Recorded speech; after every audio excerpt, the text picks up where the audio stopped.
le président Traoré a donné une quantité énorme d'exemples, illustrant parfaitement la différence entre ces deux coopérations, et il a surtout pris des exemples dans le domaine sécuritaire, dans le domaine militaire. Il dit que les puissances occidentales, entendez les États-Unis, la France, la Grande-Bretagne, toutes les puissances de l'Union européenne, ont brillé depuis longtemps par le refus de fournir l'armée burkinabé en équipement approprié pour sa défense. Alors qu'en face, la coopération avec la Russie, avec la Chine, avec la Turquie, dans le domaine militaire, est une coopération réaliste et pragmatique. Le Burkina Faso obtient les armes qu'il peut payer, et elles lui sont livrées sans restriction. Il les obtient de la Russie, il les obtient de la Chine, il les obtient de la Turquie, il peut les obtenir de l'Iran, en payant rubis sur ongle, sans restriction. Mieux, le président Traoré va jusqu'à nous rappeler quelque chose, que les puissances de l'OTAN se sont permises, à un moment donné, de dire qu'elles ne vendraient au Burkina Faso que des armes non létales. Vous savez ce que c'est qu'une arme non létale? C'est une arme qui ne tue pas beaucoup.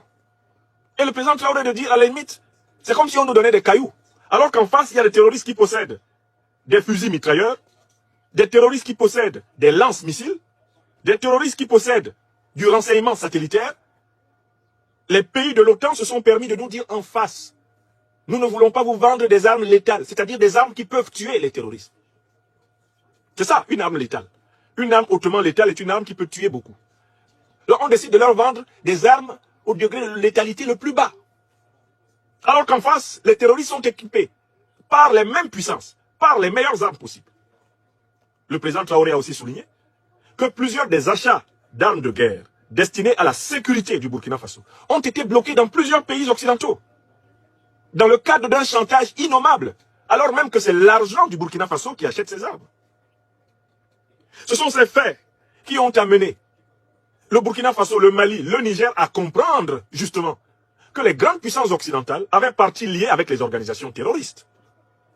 Parce que si vous voulez que le Sahel combatte le terrorisme, vous n'allez pas refuser de vendre aux États sahéliens les armes appropriées pour mettre fin au terrorisme.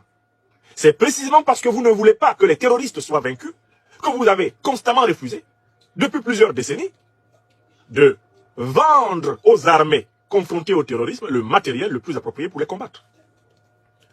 Toujours sur ce chapitre, le président Traoré souligne que pendant plus de 10 ans, les forces occidentales présentes sur le sol burkinabé et le sol sahélien disposaient de satellites de renseignement, disposaient des moyens de voir tout ce qui se passait dans le sol, y compris la nuit, grâce à leur capacité infrarouge. Mais que pendant toutes ces 10 années, l'armée du Burkina Faso, les forces de défense ont été à la merci des attaques les plus saugrenues, ne bénéficiant pas de renseignements militaires appropriés de la part de soi-disant alliés qui voyaient les terroristes venir et qui n'en informaient pas l'armée burkinabé. Donc le président Traoré révèle une complicité de crimes de l'OTAN avec les organisations terroristes, puisque l'OTAN a veillé à ne pas informer l'État burkinabé des mouvements de troupes des terroristes sur son sol, afin que ceux-ci frappassent, pour permettre que ceux-ci puissent frapper efficacement les forces de défense et de sécurité du Burkina Faso. C'est une interview pleine de vérité. C'est une interview claire qui dénude complètement le complot et qui révèle clairement que les terroristes sont en réalité les avant-gardistes des impérialistes, qu'ils sont de mèche, qu'ils travaillent pour eux.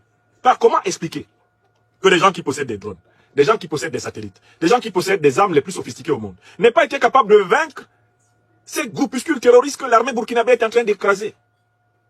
Aujourd'hui, l'armée burkinabé a les moyens, 1, de les repérer par le renseignement satellitaire, 2, de les verrouiller, c'est-à-dire de les quadriller, en déployant rapidement des forces d'action rapide, des unités d'action rapide, d'accord? Et de les frapper avec succès. Comme le dit si bien le journaliste bienvenu, Taonsa, que je salue pour son formidable travail de communication avec l'ensemble des journalistes, bien sûr, de la radio-télévision burkinabé et de tous les médias patriotiques du pays.